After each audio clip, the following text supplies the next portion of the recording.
14th June 1936. Talk 200.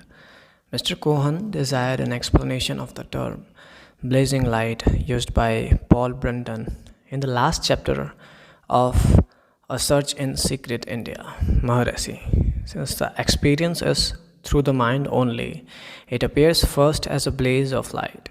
The mental predispositions are not yet destroyed. The mind is, however, functioning in its infinite capacity in the experience. As for Nirvikalpa Samadhi, that is, Samadhi of non differentiation, undifferentiated, supreme, beatific repose, it consists of pure consciousness, which is capable of illumining knowledge or ignorance. It is also beyond light or darkness. That it is not darkness is certain. Can it be, however, said to be not light? At present, objects are perceived only in light. Is it wrong to say that realization of one's self requires a light? Here, light would mean the consciousness, which reveals as the self only. The yogis are said to see photisms of colors and lights preliminary to self realization by the practice of yoga. Once before Goddess Parvati practiced austerities for releasing the Supreme. She saw some kinds of light. She rejected them because they emanated from the self, leaving the self as it was ever before. She determined that they were not supreme. She continued her austerities and experienced a limitless light. She determined that this also was only a phenomena and not the supreme reality. Still, she continued her austerities until she gained transcendental peace.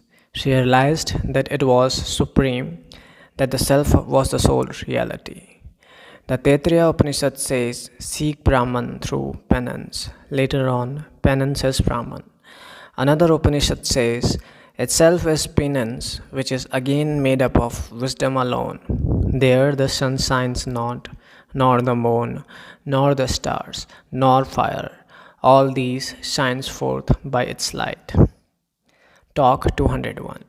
The Parsi ladies asked for an illustration to explain why the self, though ever present and most intimate, is not being realized. Maharishi cited the stories of Swakantha Branam Katha, the story of the necklace on the neck itself, not being detected. Dasama of the 10 fools who counted only 9, each of them omitting to count himself. Third, the lion's cub brought up in a herd of goats. Fourth, Karna, not knowing his real parentage. And fifth, the king's son brought up in a low-class family. They further asked for Maharishi's opinion of Sri Aurobindo's yoga and his claim to have probed beyond the experiences of the Vedic rishis, and the mother's opinion of the fitness of her disciples to begin with the realization of the Upanishadic rishis. Maharishi Aurobindo advises complete surrender. Let us do that first and await results and discuss further, if need be afterwards and not now. There is no use discussing transcendental experiences by those whose limitations are not divested. Learn what surrender is. It is to merge in the source of the ego. The ego is surrendered to the self. Everything is dear to us because of love of the self. The self is that to which we surrender our ego and let the supreme power, that is the self, do what it pleases. The ego is already the self's. We have no rights over the ego, even as it is. However, supposing we had, we must surrender them. Devotee. What about bringing down divine consciousness from above? Maharishi, as if the same is not already in the heart. O Arjun, I am in the expanse of the heart, says Sri Krishna.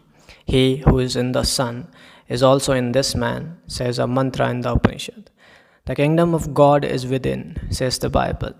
All are thus agreed that God is within. What is to be brought down from where? Who is to bring what and why? Realization is only the removal of obstacles to the recognition of the eternal, immanent reality.